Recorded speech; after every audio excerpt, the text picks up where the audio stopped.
Salut tout le monde. Donc aujourd'hui, je vous propose de répondre à une question super importante si vous souhaitez venir emménager à Montréal ou si vous y êtes déjà. C'est quel est le budget nécessaire pour vivre à Montréal? Donc je vais vous parler, moi, de mes différents postes de dépenses et je vais vous dire combien je paye pour que vous puissiez avoir une idée. Et à la fin de la vidéo, on fera vraiment un récapitulatif pour voir vraiment combien ça nous coûte de vivre ici. Le premier point qu'il faut aborder et qui est déjà le plus important en termes de coût, c'est forcément le loyer. À Montréal, il y a peu de logements disponibles et du coup, c'est vrai que les prix sont assez hauts. Nous, on vit dans un logement avec 2 chambres, un logement qui est quasiment neuf. Et pour ce logement, on paye 2085 $ par mois. Et en plus, on a un stationnement pour lequel on paye 160 $ par mois. Vous avez possibilité de trouver des choses moins chères, c'est certain, sur des bâtiments qui seront principalement plus anciens. Par contre, c'est vrai que maintenant, pour du 2 chambres, en dessous de 1500 $, on trouve difficilement quelque chose. Après, si vous voulez une chambre, vous pouvez trouver peut-être un petit peu moins cher. Mais le logement, ça sera vraiment votre principal poste de dépense parce que c'est vraiment très cher à Montréal.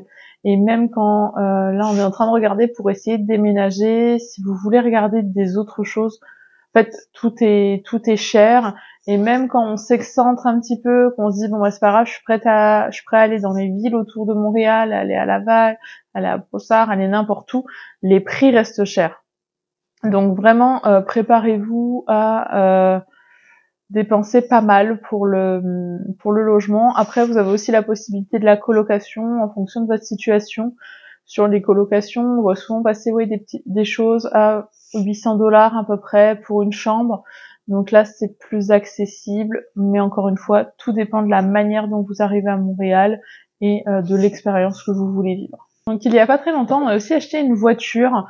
Donc la voiture c'est génial hein, forcément, mais il y a aussi pas mal de frais qui vont avec. Notamment le stationnement qu'on n'avait pas avant, donc maintenant qu'on paye 160 $ comme je vous l'ai dit. Pour la voiture, on nous a fortement encouragé à faire un prêt pour faire un petit peu travailler notre code de crédit. Donc on a décidé d'en faire un sur le montant minimum au garage. Donc là on était sur 7000 $. Et pour 7000 $, on paye 170 $ aux 2 semaines. Donc là, c'est vraiment, c'est aussi aux 2 semaines, c'est pas au mois comme on pourrait l'avoir en France. Et forcément, pour cette voiture, on a dû aussi s'assurer. Donc l'assurance pour le véhicule, on est à 165 $ par mois. Donc pour la voiture, si on additionne le prêt donc sur un mois, le stationnement et l'assurance, on est à environ 680 $ pour un mois. En sachant que le stationnement, c'est un stationnement intérieur dans la résidence qui est déjà un petit peu cher. Donc 160 $, je pense qu'en fonction de là où vous êtes, vous pouvez trouver moins cher. En fonction de la zone, vous avez aussi la possibilité de prendre une vignette auprès de l'arrondissement qui vous permet de vous stationner dans la rue. Malheureusement, nous, dans notre zone, il y en avait pas. On n'est pas éligible aux vignettes, mais ça peut aussi être intéressant. Après, il faut savoir que la voiture, elle sera dehors l'hiver, donc il faudra vous préparer psychologiquement à la déneiger. Ensuite, un autre poste qui est important, auquel on pense pas forcément, c'est l'assurance santé. Alors, je sais que ceux qui viennent en PVT, ils sont obligés de la prendre avant de partir auprès d'un assureur international. Nous, on l'a dans le cadre de notre travail. Et donc, c'est directement déduit de la paye, comme on peut avoir parfois en France. Et on est à 100 $ pour une personne pour une quinzaine. Donc, ça veut dire qu'on paye 400 $ par mois pour 2. En sachant qu'on a eu à l'utiliser quelques fois, pas beaucoup pour l'instant, notamment pour des frais de dentiste, parce que le dentiste c'est pas du tout pris en charge ici par la RAMQ, l'équivalent de la sécurité sociale, mais franchement ça s'est bien passé. En plus il y a des remboursements qui sont très larges, vous pouvez aussi être remboursé sur du naturopathe, ostéopathe, tout ce genre de choses qui souvent sont vraiment en extra dans les assurances françaises. Ensuite on a toute la partie téléphone internet. Donc là, je l'ai redivisé en deux. On a vraiment la partie box pour la Wi-Fi à l'appartement et la partie forfait cellulaire. Sur les cellulaires, on est à environ 30 $ chacun. en sachant que c'est des forfaits qui sont assez limités. On n'a pas pris énormément d'internet dans nos forfaits. C'est vraiment pour pouvoir téléphoner, envoyer des SMS, avoir un numéro canadien, parce que ça aide aussi pour trouver un emploi. Mais si vous prenez des forfaits avec beaucoup d'internet, ça peut quand même vite chiffrer et passer à 50-60 $. Et ensuite, donc, on a aussi une box qui nous permet d'avoir la Wi-Fi. Cette box, elle nous coûte 56 $ pour un mois, en sachant qu'ici, la box, elle vous permet uniquement d'avoir une connexion internet et elle ne vous donne pas accès à des chaînes à la télévision. Ça, c'était un supplément qu'on n'a pas pris parce que du coup, on la regarde pas énormément, mais il faut compter 15 $ de plus si vous voulez avoir la télé avec votre forfait de box. Donc, la partie de téléphonie, je pense que c'est l'une de celles où il y a le plus de différence avec la France. Parce qu'en France, c'est vrai qu'on a souvent des forfaits de téléphone qu'on arrive à avoir pour 10 €.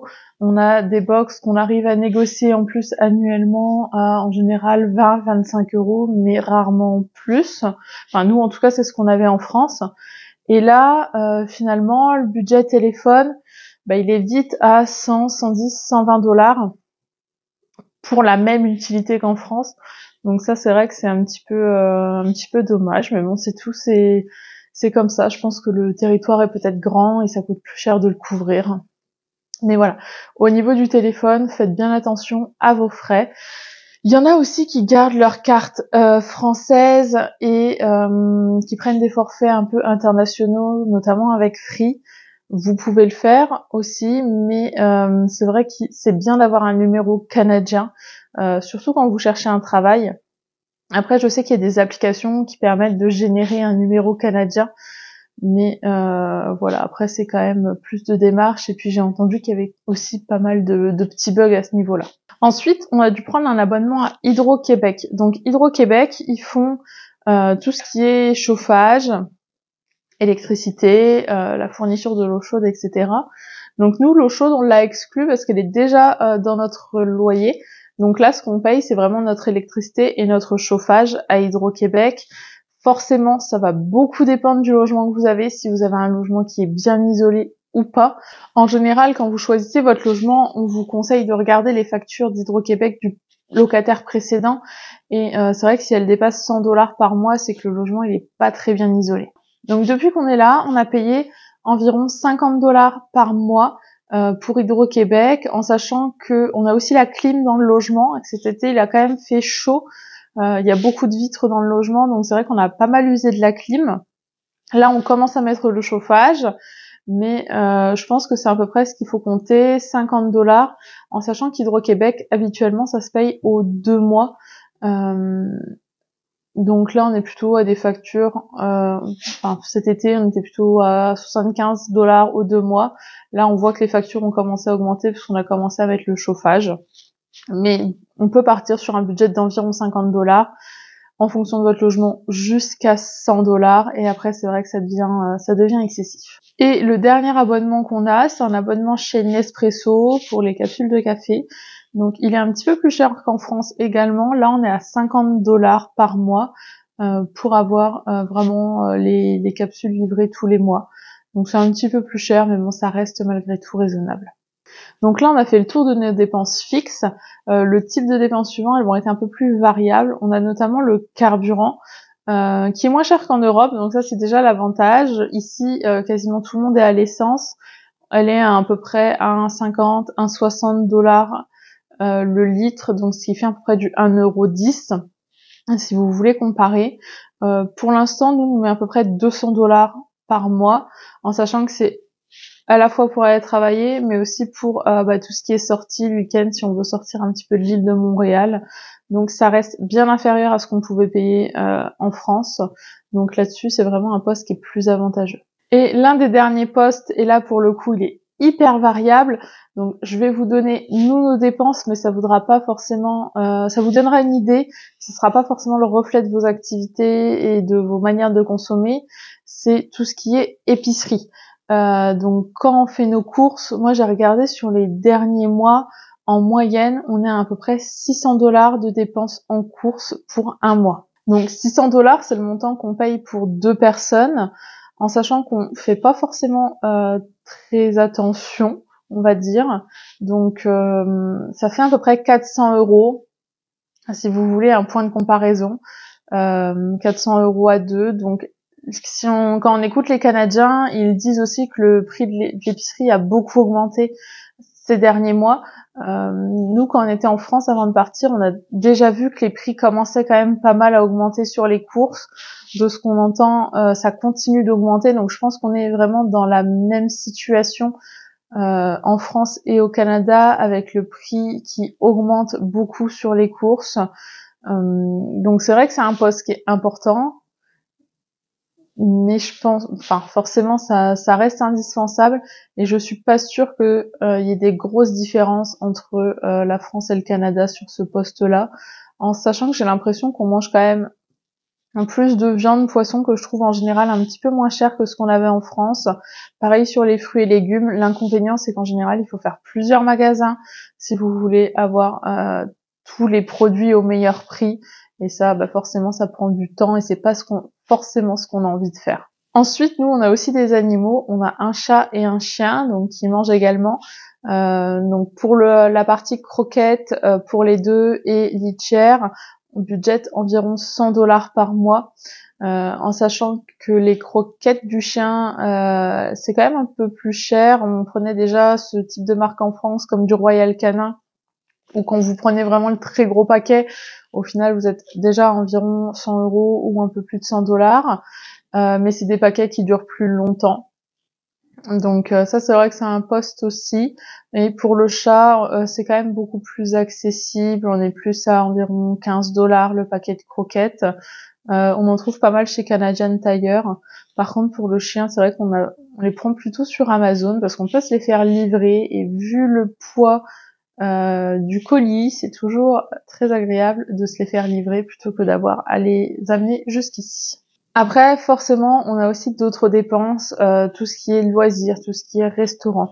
Ça, volontairement, je vous en ai pas parlé parce que c'est vraiment très aléatoire d'une personne à l'autre. Là, on est vraiment plus sur des dépenses de base pour vous donner une idée du budget minimum que vous devez avoir, en sachant qu'il y a des choses que vous pouvez aussi un petit peu restreindre, parce qu'il y a des fois où on n'a pas forcément cherché au moins cher, comme par exemple sur les courses, comme sur le logement. Mais au moins vous avez une idée. Donc je vais vous présenter un petit tableau récapitulatif qu'on puisse regarder, comme ça vous verrez à combien on arrive au total. Donc là, si on récapitule, on est arrivé à un total de 3 740 $, donc pour toutes nos dépenses fixes, avec nos dépenses variables. Donc ça reste quand même un budget, 3 740 $ de dépenses. Après, le loyer représente la plus grosse part de ce budget. Donc l'idée, c'est vraiment de vous donner une idée du budget que vous devez avoir pour venir à Montréal, de ce que vous allez dépenser, et aussi peut-être de comparer, si vous êtes déjà à Montréal, vous, combien vous payez, est-ce que vous trouvez que c'est beaucoup, pas beaucoup sur certains postes. N'hésitez pas à me le dire en commentaire pour qu'on puisse échanger sur nos dépenses, hein. Tous les conseils sont bons à prendre. Et j'espère que cette vidéo aura pu vous aider à vous projeter et à mieux comprendre le budget. N'hésitez pas à me poser vos questions si vous en avez en commentaire. Et puis je vous dis à très bientôt.